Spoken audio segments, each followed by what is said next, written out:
Khubor ka Batesi TV. Lawan Rashapi da ka Orange Nissan Lumso po near Fire Brigade Shillong. Ringkat bat ka net foodish. Ordar mapi. Minwan ra mangi hakerdog ying jongpi. Menteri Rangba Jong Kejela Konrad Kongkel Sangma ula berngam baka sorkar kan tuet bej ya kino-kino ki badan keti ha ka bapentut ya ka syongsuk syongsany hapo Kejela. Kani kejing berngam jong Menteri Rangba kalong hadin baka sengking atiar hanyotrap National Liberation Council kala kamtrai baka day ka badan keti ban pentai da ubam IED ya ka Police Reserve ha cleariat dang ha kini ki kendiat sengi. Habaya keren bat kilat pathai Khubor Menteri Rangba ulaong pakatanat pulit menta kalanang penlong susu ya ke jingto okit ke bapenya ban lap ya ki overground workers lane ki nong yarap jong ke HNLC ban le ya ki no ki kampen terem hapo ke jela. We have already condemned it. Our Home Minister has been very, very firm the whole night. In fact, he was monitoring the situation along with the SP and till late night, in fact till early morning, nobody rested in this situation. But a lot of quick investigation has followed through. You're aware that 2 people have already been arrested in this. So we condemn this, and those who are responsible for this, firm action will be taken against them. Yeah, there is yes, the information that has come to us that these are overground workers of the HNLC. These are incidents that happened, should have been avoided, shouldn't have happened. There's no doubt about that. But to link it to saying that it's militancy coming back or it's this kind of power that they're having would be overestimating the entire thing.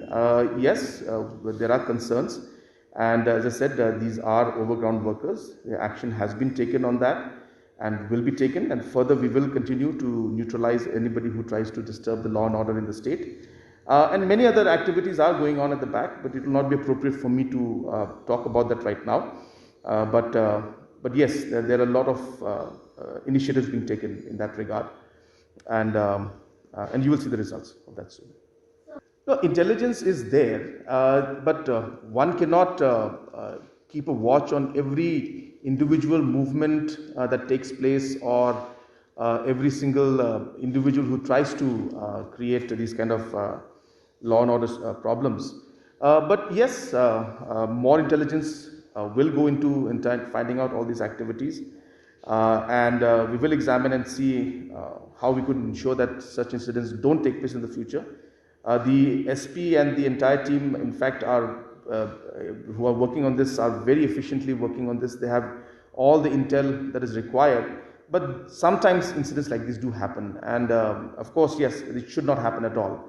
So we have asked the district police force to ensure that this happens, and even at the central headquarter level, we are increasing the monitoring and the intelligence level to ensure that these kind of incidents don't take place. But as I said, a lot of cases have been there. We have ensured that many such incidents don't happen, but then once in a while there is a slip and it could happen. But yes, we'll ensure that more intel is put into this entire activity. Menteri Rangba Jong Kejela Konrad Kongkel Sangma uliatho baka jinga selok bat ke sorkar pedeng halor ke jing terwa ya keren yesuk jong ke sengking atiar hanyotrap National Liberation Council kadang ya syakman. Habaya keren bat kilat pathai Khubor Menteri Rangba ulaong baka sorkar kan hab ban bu tik patik ya ki kendon ki baka sorkar pedeng kalabu bat kawai ni ki kendon ka bakong santam kalong baka seng HNLC kadai ban pendam waj hashwa bakan wan syakman na kabenta ka jing ya keren yesuk. Yes, this discussion has been going on. We have been discussing at official and unofficial level with Government of India also regarding this entire issue. But as I said, there's a procedure and a process that has to be followed, and the most important part being that they have to shun violence and lay down their arms. So that is the most important thing, and obviously whatever discussion takes place should be within the constitution framework of the country. So these are a few basic things that need to be done. But yes, efforts are on to discuss this matter. I think more officers were transferred during his time, to be very frank, and he also, as being the Chief Minister, knows that transfers take place, and these are always done in the overall interest of the state. So therefore, it's really not a valid point to put forward. In transfers took place during his time also, and in any government, the transfers will be made based on the needs that are there. And linking that to some kind of a intelligence failure or this incident happening is completely wrong. There's a system in place. There's always the intelligence works in a separate way, and of course the SPs are a very critical part of it. There's no doubt about it. But it would be wrong to directly link that with this. And as I said, transfer procedures are normal procedures that happen in every government.